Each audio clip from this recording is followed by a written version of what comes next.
Assalamualaikum warahmatullahi wabarakatuh. Sahabat beriman yang dirahmati Allah Subhanahu wa taala.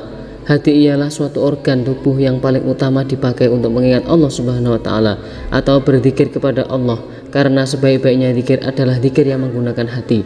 Sering kita mendengar manusia berzikir dengan dua alat, yakni yang pertama zikir dengan lisan, yang kedua zikir dengan hati atau kolbun. Akan tetapi bila zikir dengan lisan, terkadang manusia sering mencampurkan zikir dengan pamrih dan pamer. Sedangkan zikir dengan hati, bagaimana mau pamer sedangkan yang bisa mendengar hanya Allah Subhanahu wa taala saja. Hati bisa berzikir adalah karunia dari Allah Subhanahu wa taala, dan ini sangat mahal harganya. Ketika hati sedang berzikir, itu tandanya hati kita sedang bercahaya terang mengingat Allah Subhanahu wa taala. Tapi banyak sekali hati yang gelap dan sulit sekali mendapatkan sinyal makrifat dan begitu keras sehingga susah untuk menghubungkan kepada Allah Subhanahu wa taala. Lalu bagaimana agar hati ini mendapatkan cahaya hidayah, dan bagaimana agar hati kita selalu mengingat Allah Subhanahu wa taala? Sahabat beriman, ada 4 penyebab hati gelap dan ada 4 cara agar hati kita selalu terang.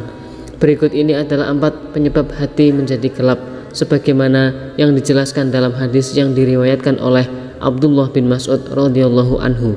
Ada 4 akan membuat hati menjadi gelap. Yang pertama adalah perut yang selalu kenyang. Terlalu banyak makan akan membuat perut selalu kenyang, dan ini mendorong pada kerasnya hati sebagaimana yang disabdakan Rasulullah SAW. Ada 3 yang akan membuat hati keras, yaitu terlalu sering makan, suka bersenang-senang, dan terlalu sering tidur. Yang kedua, bergaul dengan orang yang zalim. Bergabung dengan orang yang zalim cenderung akan membuat dirinya sombong atau angkuh, semakin menutup hati dari hidayah sehingga akan mudah kotor hatinya dan menjadi gelap. Yang ketiga, melupakan dosa yang telah lampau. Melupakan dosa yang telah lampau dengan begitu saja tanpa ada rasa menyesal dalam dirinya, itu akan semakin jauh dari Allah Subhanahu wa taala.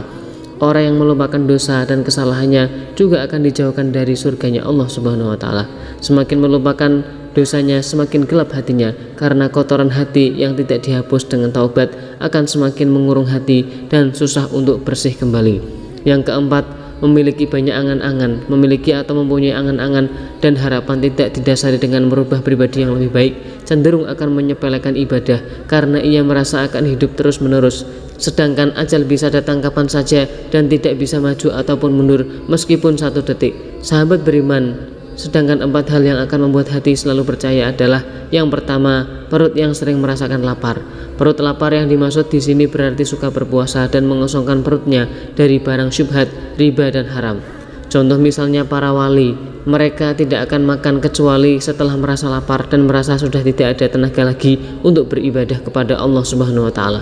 Yang kedua, berkumpul dengan orang-orang yang soleh. Berkumpul dengan orang yang soleh akan sangat mudah untuk mencahayai hati kita, karena orang-orang soleh akan selalu mengajak kita ke dalam kebaikan, dan sewaktu-waktu ketika kita salah, mereka akan memberi nasihat dan mengajak kepada kita ke jalan yang benar. Oleh sebab itu, hati kita pun akan menangkap energi positif dari nasihat ini sehingga hati kita mudah untuk menerima cahaya hidayah. Lalu yang ketiga, mengingat dosa di masa lalu. Mengingat dosa di masa lalu dan menyesalinya serta ditutup dengan taubat dan nasuha akan membuat hati kita penuh dengan cahaya, karena Rasulullah SAW bersabda, barang siapa bertaubat maka sesungguhnya ia seperti bayi yang baru lahir dari perut ibunya. Artinya, orang yang mau bertaubat akan dihapus seluruh dosanya oleh Allah Subhanahu wa taala sehingga hatinya kembali bersih dan akan bercahaya terang dalam menerima hidayah.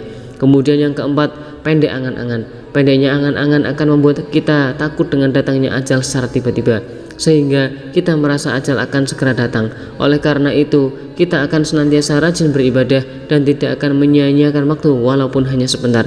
Semakin kita beribadah, semakin hati kita merasa dekat dengan Allah Subhanahu wa taala, dan dari rasa dekat itulah hati kita akan selalu terang dan dipenuhi dengan cahaya. Itulah 4 tanda-tanda yang gelap dan 4 tanda Itulah 4 tanda hati yang gelap dan 4 tanda hati yang bercahaya. Semoga kita termasuk orang-orang yang bercahaya hatinya dan selalu dijaga oleh Allah Subhanahu wa taala. Amin amin ya rabbal alamin. Wallahu a'lam bishawab. Demikian yang bisa kami bagikan, semoga bermanfaat untuk kita semua. Wassalamualaikum warahmatullahi wabarakatuh.